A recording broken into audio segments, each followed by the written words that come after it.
जय नंद यशोदा गौरा तेरे वरधारी गोपाल। जय जय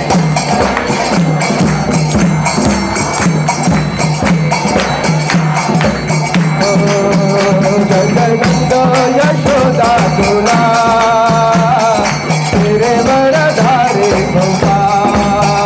जय जय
भैया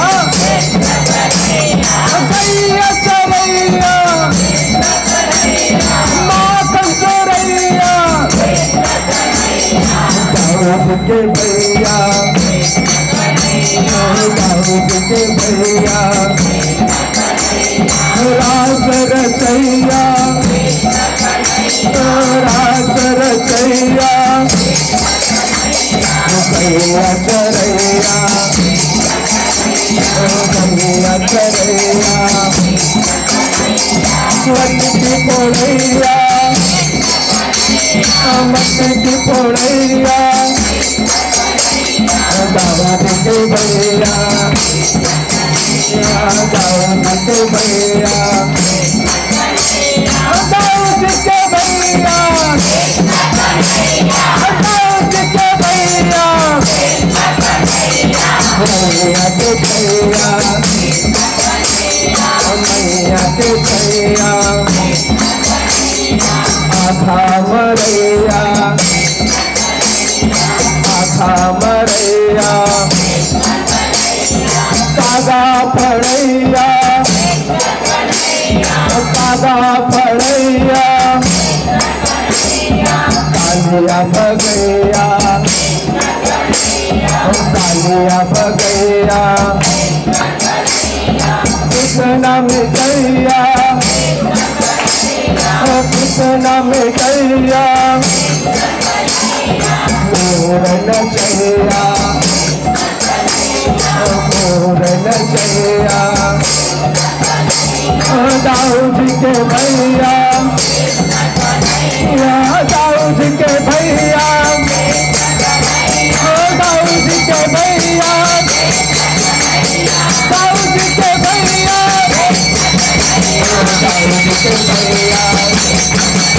दाऊद के भैया, दाऊद के भैया, दाऊद के भैया, दाऊद के भैया, दाऊद के भैया, दाऊद के भैया, दाऊद के भैया, दाऊद के भैया, दाऊद के भैया, दाऊद के भैया, दाऊद के भैया, दाऊद के भैया, कृष्ण कन्हैया, दाऊद के भैया, दाऊद के भैया, दाऊद के भैया, दाऊद के भैया, दाऊद के भैया, हरे कृष्णा, कृष्ण कृष्णा, हरे हरे, हरे राम, राम राम, हरे हरे, हरे कृष्णा, कृष्ण कृष्ण, हरे हरे, हरे राम, राम राम, जय कृष्ण बलराम, जय कृष्ण बलराम, कृष्ण बलराम, जय नंद राम राम, जय कृष्ण बलराम, कृष्ण बलराम, कृष्ण बलराम, जय नंद राम, जय गौरान्विताय, जय गौरान्विताय, गौरान्विताय, जय गौरान्विताय, जय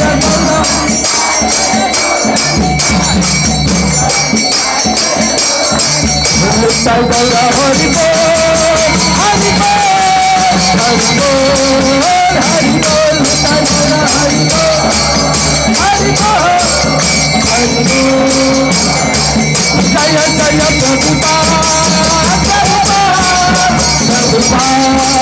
प्रभुपाद, जय जय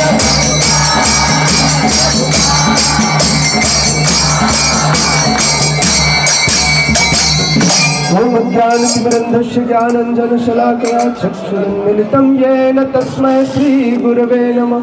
श्रीचैतन्यमनोभीष्टं स्थापितं येन भूतले स्वयं रूप कदा मह्यं ददाति स्वपदान्तिकं। नमो विष्णुपादाय कृष्णपृष्ठाय भूतले श्रीमते भक्तिवेदान्त स्वामिनिति नामिने। नमस्ते सारस्वती देवे गौरवाणी प्रचारिणे निर्विशेष शून्यवादी पाश्चात्य देश तारिणे। जय श्री कृष्ण चैतन्य प्रभु नित्यानंद श्री अद्वैत गदाधर शिवासादि गौर भक्त वृंद। हरे कृष्णा कृष्णा कृष्णा हरे हरे, हरे राम राम राम हरे हरे। श्रील प्रभुपाद तिरुभाव तिथि महामहोत्सव की, श्रील प्रभुपाद तिरुभाव तिथि महामहोत्सव की, श्रील प्रभुपाद तिरुभाव तिथि महामहोत्सव की। इस्कॉन फाउंडर आचार्य जगत गुरु श्रील प्रभुपाद की। हरे कृष्णा। बड़ा सौभाग्य है, हम श्रील प्रभुपाद गोलोक वृंदावन अर्थात भगवान के घर को अपना घर कहते हैं, और आज उनकी विशेष तिथि पर, इस उत्सव तिथि पर हम उनके घर अर्थात नंद महल में बैठे हैं, है ना। यह बड़ा सौभाग्य है। आज श्रील प्रभुपाद का तिरुभाव तिथि है। हम सब यहाँ पर बैठे हैं, क्यों बैठे हैं पता है? सोचिए, यदि प्रभुपाद न होई तो तबे की होई तो के मोने धरिताम दे। सोचिए, यदि प्रभुपाद नहीं होते तो हमारा क्या होता? कोई आज इस भाव को धर के यहाँ पर बैठता? आते जरूर, मैं ये नहीं कह रहा हूँ नंदगांव नहीं आते, लेकिन नंदगांव में बैठकर कथा सुनते क्या करते? सिर पटकते और चले जाते? नहीं, यही तो करते हैं। यह प्रभुपाद की देन है कि आज हम पूरे धाम को अपने कानों से देखने का प्रयास कर रहे हैं कि हम नंदगाम को समझ पाए, हम नंदग्राम को फील कर पाए, अपने हृदय में आत्मसात कर पाए। यह कृपा है हमारे आचार्य, हमारे जीवन, हमारे प्राणधन श्रील प्रभुपाद की। क्योंकि हमारे इस शरीर के अंदर सांसें प्रवाहित हो रही हैं, चेतना का प्रवाह हो रहा है, किंतु भगवत चेतना, आध्यात्मिक चेतना प्रवाहित करने वाले जो प्राण है वह कौन है? श्रील प्रभुपाद। क्यों? क्योंकि वे परम दयालु हैं। वे कौन है? भूरिदा हैं, जिन्होंने पूरे जीव मात्र पर कृपा की है। ये भूरिदा जो है वे कौन है? श्रील प्रभुपाद। श्रील प्रभुपाद ने पूरे विश्व के कल्याण के लिए अपना जीवन दे दिया। श्रील प्रभुपाद ने वैवाहिक जीवन भी छोड़ दिया, सब कुछ टी और मी में सेलेक्ट कर लिया था, है ना। ये थे श्रील प्रभुपाद, जिन्होंने सब कुछ छोड़ दिया। जब उनके बिजनेस में घाटा होने लगा तो उसको भगवान की कृपा समझी। एक साल तक न्यूयॉर्क में जाकर के श्रील प्रभुपाद छटपटाते रहे।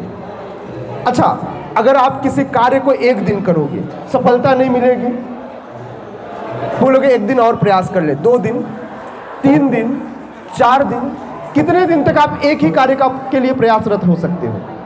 श्रील प्रभुपाद लगातार 365 दिन तक एक ही कार्य के लिए प्रयासरत रहे कि मैं अमेरिका आया हूँ।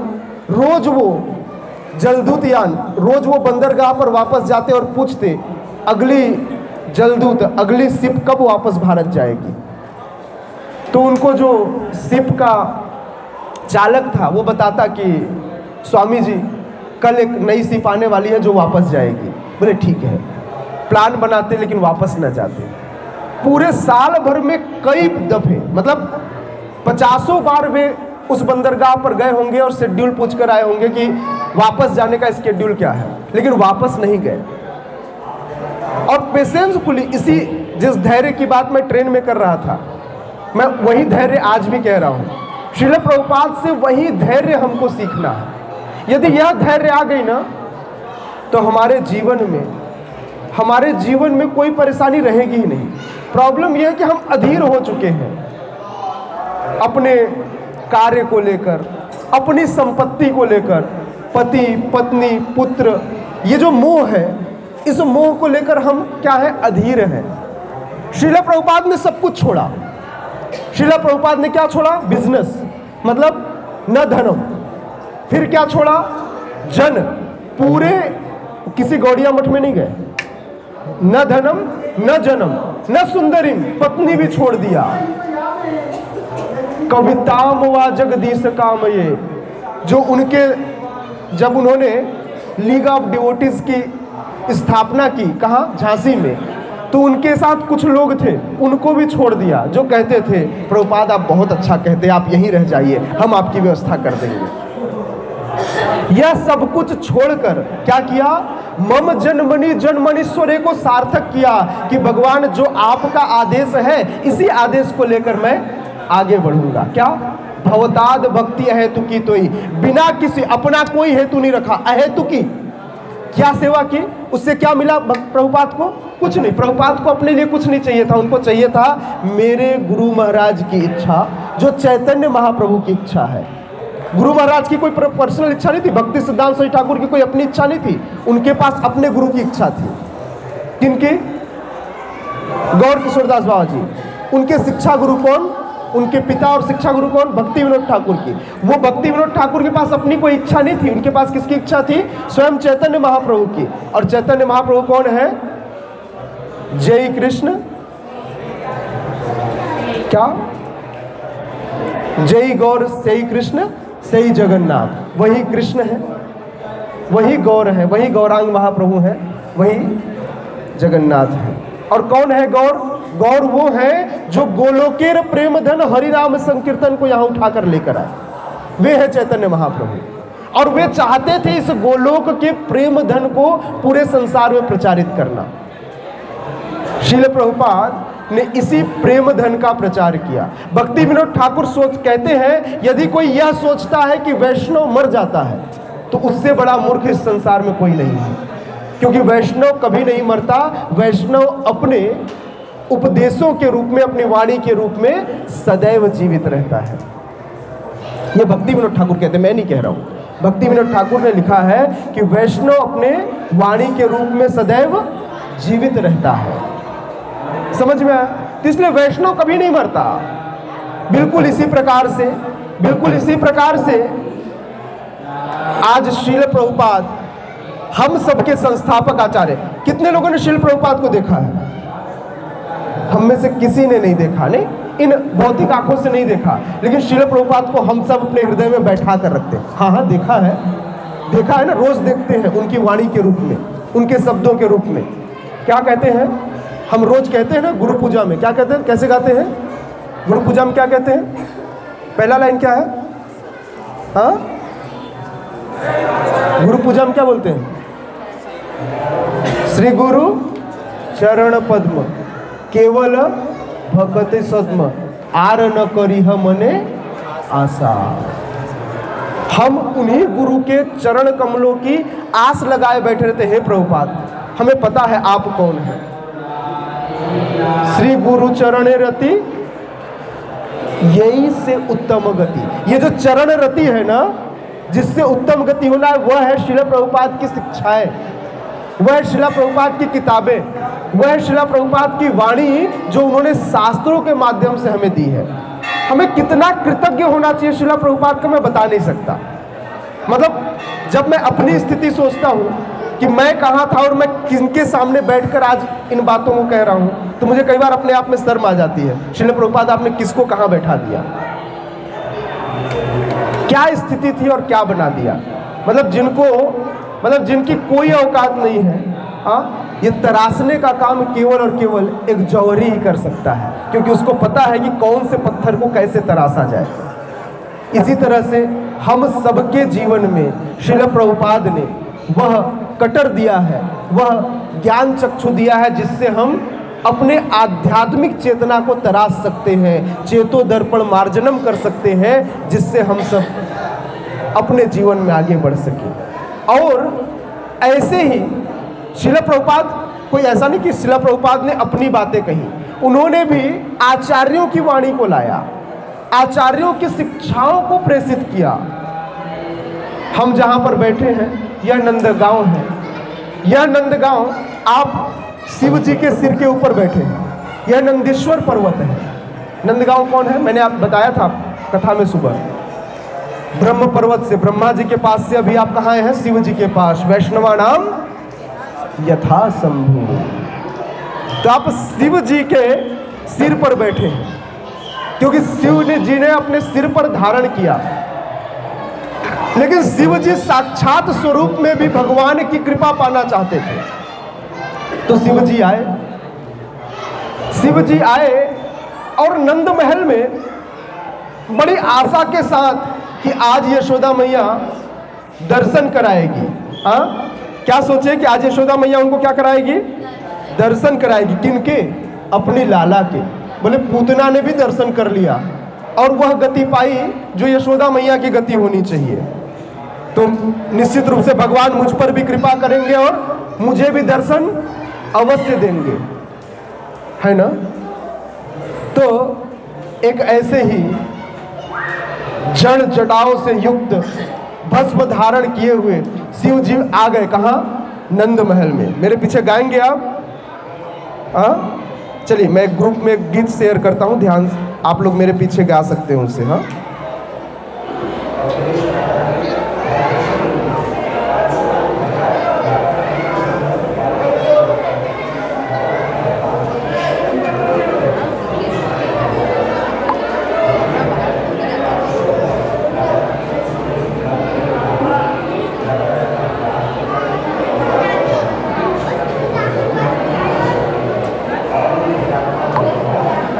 आया क्या? आ गया? ओके। योगी चलो नंद भवन में, योगी चलो, गाइए। योगी चलो नंद भवन में।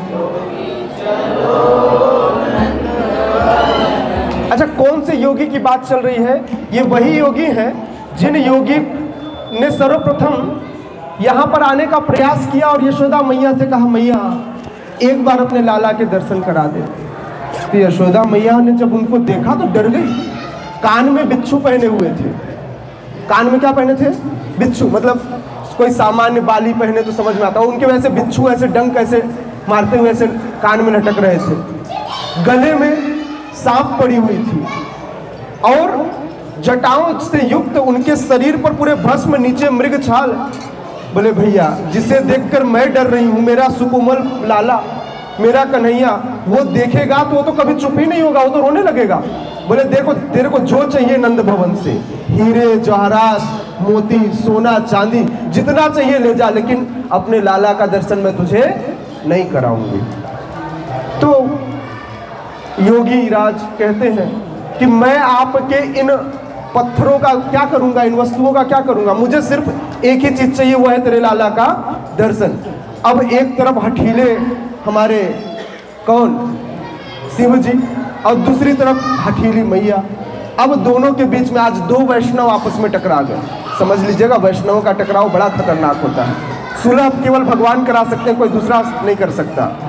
कन्हैया सोचे थे आज मेरे शिव आएंगे, आज मेरे भोलेनाथ आएंगे, आज मैं भी आनंदित होऊंगा। जब भक्त आता है तो भगवान बड़े प्रसन्न होते हैं और उस आनंद की आशा में बड़े प्रसन्न थे। लेकिन यहाँ तो रुकावट आ गई। कौन? यशोदा मैया। पहुंचने ही नहीं दिया, मतलब एक बड़ी रुकावट। अब सोचिए, यशोदा मैया जैसी रुकावट रास्ते में आ गई, अब क्या करे कन्हैया? कन्हैया जो अभी तक बड़े मुस्कुरा रहे थे कि आज भोलेनाथ से मुलाकात होगी, वे कन्हैया अब चित्कार मार मार के रोने लगे। दूसरी तरफ योगीराज। कौन? योगीराज मतलब हमारे आदित्य योगीनाथ नहीं। कौन योगीराज? भोलेनाथ, शिव शंभु। वो भी हठीले, बोले ठीक है, अगर मैया तू मुझे दर्शन नहीं कराएगी तब तक मैं भी यहाँ से नहीं हटूंगा। तो उन्होंने भी अपनी धुनी रमा ली और यही नंद महल के बाहर बैठ गए। जिनका नाम है आस लगाकर बैठे, ऐसे भगवान का नाम है आशीश्वर महादेव। आशीश्वर महादेव की जय। तो ऐसे आशीश्वर महादेव आप यही छत से देखेंगे। मैं इस बार आपको लेके नहीं जा सका, अंधेरा हो गया और रास्ता भी थोड़ा खराब था। तो यही सामने टेर कदम के बगल में आशीश्वर महादेव धुनी रमाकर आस लगाए बैठ गए कि आज मुझे कन्हैया दर्शन देंगे। अब कन्हैया बोले, लगता है सुलह बीच बचाव मुझे ही करनी पड़ेगी। तो लगे कन्हैया रोने, चुप कराया गया, वैद्य बुलाया गया, नाड़ी वाड़ी सब चेक कराई गई, झाड़ फूक, कुछ न काम आया।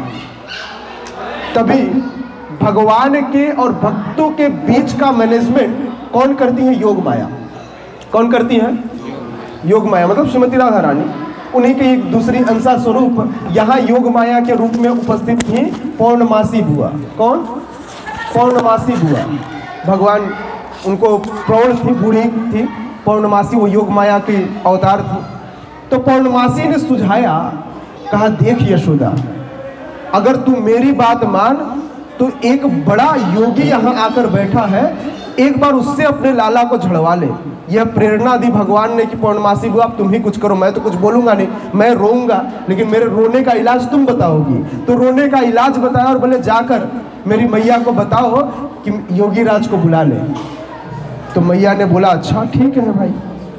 तो तुरंत बोली अपनी सखियों को बोली जाओ और जाकर उन बाबा को बुला लाओ, एक बार आकर कन्हैया को झाड़ दे। तो सखियां जाती हैं, यशोदा माँ की जितनी सखी सहेलियां जो दासियां होती हैं वो जाती हैं और क्या कहती हैं, योगी चलो नंद भवन में, योगी चलो योगी चलो नंद भवन में, यशोमती मैया तुम्हें बुलावे,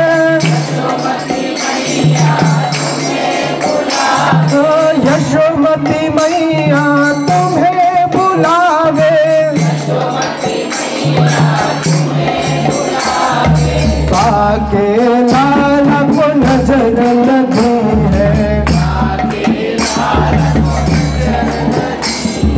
बाके लाला को नजर लगी है,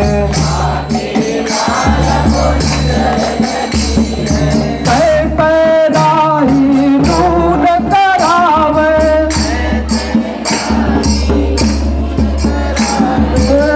पैराही नून करावे, करावे योग चलो नंद भवन में, योग चलो नंद भवन में, यशोमती मैया तुम्हें बुलावे, तो गोपी जाकर कहती है, गोपी कहती है अरे योगी, अरे बाबा जल्दी से चलो नंद भवन में। तो बोले अभी तक जिस नंद भवन से मुझे भगाया जा रहा था आज बुलाया जा रहा है, ऐसा क्या हो गया। तो अब बड़ी इच्छा हुई भोलेनाथ को जानने की। अब देखिए यहाँ पर कोई ना ब्रज के अंदर कोई भी अपनी विशेष शक्तियों का प्रयोग नहीं करता, यहाँ पर कोई अपनी तपो शक्ति का प्रयोग नहीं करता, अपने ऐश्वर्य शक्ति का प्रयोग नहीं करता।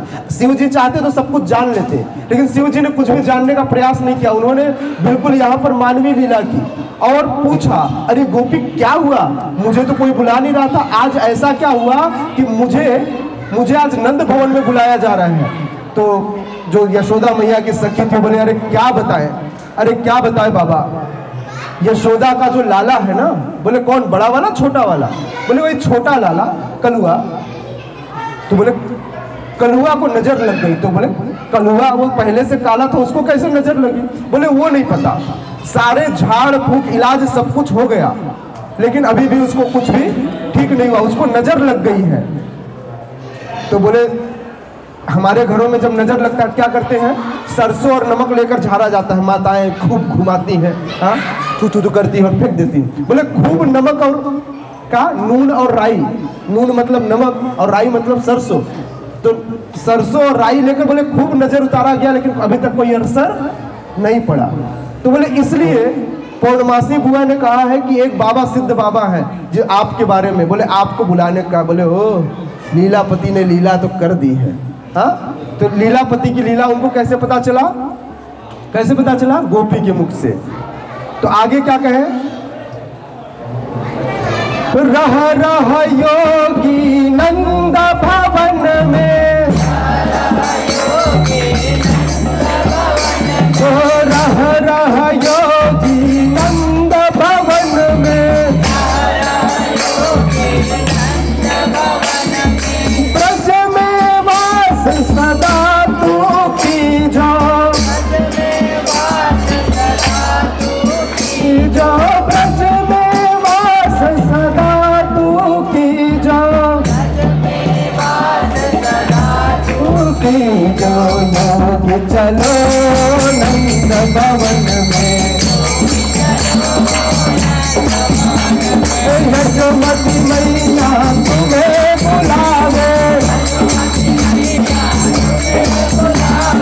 यशोमती मैया तुम्हें बुलावे। अब जैसे ही गोपियों से खबर लगी, तुरंत भोलेनाथ दौड़े चले आए। बोले आज मेरी इच्छा की पूर्ति लीलापति स्वयं कर रहे हैं। आज यशोदा मैया ने अपने हाथों से ले जाकर इस योगी के हाथ में, इतने डेंजरस दिखने वाले योगी के हाथ में कन्हैया को दे दिया। तो तब कन्हैया को देखकर भोलेनाथ कहते हैं, अरे मैया इसको तो बहुत बड़ा नजर लगा है। अब यशोमती मैया और डर गई, बोले कैसा नजर? बोले इसके पैर में चुंबक है, इसके पैर में ऐसा चुंबक है, मेरे को इसके पैर के चुंबक को निकालना पड़ेगा, सारा नजर इसके चरणों में है। बोले ओह, तो क्या करना पड़ेगा? बोले इसके चरण को मेरे माथे पर रखना पड़ेगा। ये जो मेरी जटा है ना, मेरी जटा है, जब इसको ये स्पर्श करेगा तो वहां जितनी नजर है वो सारी उतर जाएगी। बोले तुरंत कर बाबा तू। तो आज बड़े प्रेम से कन्हैया का चरण उठाया और अपने माथे पे रख लिया। किसने? भोलेनाथ ने। और इस प्रकार से चेहरे पे खिलखिलाहट कन्हैया की और पूरा सुकून, ऐसा लगा जीवन तर गया हमारे भोलेनाथ का। हाँ, तो ये है हमारे हर और हरि की लीला। तुरंत प्रसन्न हो गए। कहीं ना कहीं यशोदा मैया को ऐसा लग रहा था कि कुछ ना कुछ यहाँ बीच में खिचड़ी तो पकी है, गड़बड़ क्या है? जरूर क्या होता है ना, जो झाड़ फूक करने वाला, क्या बोलते हैं उसको, बैगा होता है ना, वो टोनहा भी होता है। मतलब वो चाहे तो पहले मंत्रों की शक्ति से बांध दे, फिर मंत्रों को काट दे। जैसे कंप्यूटर के अंदर वायरस होता है, तो जो एंटीवायरस होता है वो भी एक प्रकार का वायरस होता है। तो जो एंटीवायरस वाली कंपनी होती है वो पहले वायरस बनाकर कंप्यूटरों में भेज देती है और बाद में अपना एंटीवायरस बेचती है। बिल्कुल इसी प्रकार यशोदा मैया को लगा कि न हो इसी ने नजर लगाई और इसी ने उतारी। समझ में आया? लेकिन फिर भी बोले मेरा लाला ठीक हो गया ना, हंसने लगा ना। बोले अब ठीक है। तो अब यशोदा मैया कहती है, देख बाबा, मुझे मेरा बेटा बड़ा प्यारा है। मैं एक बात चाहती हूँ कि जब बोले रह योगी नंद भवन में, एक काम कर तो यही नंद भवन में रुक जा। बोले देख मैया, मैं ठहरा बैरागी आदमी, मैं कहाँ इस महल में रहने लगा। मैं देख वहीं बैठा हूँ, जहाँ मैं पहले बैठा था ना, मैं वहीं बैठा रहूंगा।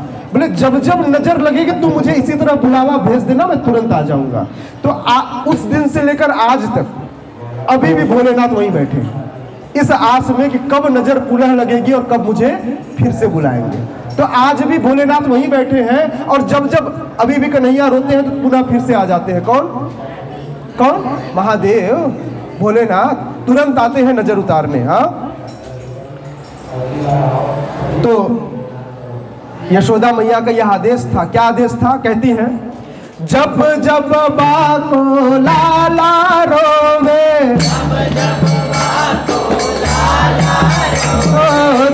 जब बाको लाला रोवे, तब दर्शन दीजो,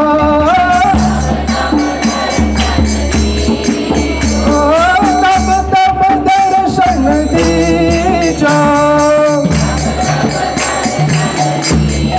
चलो नंद भवन में,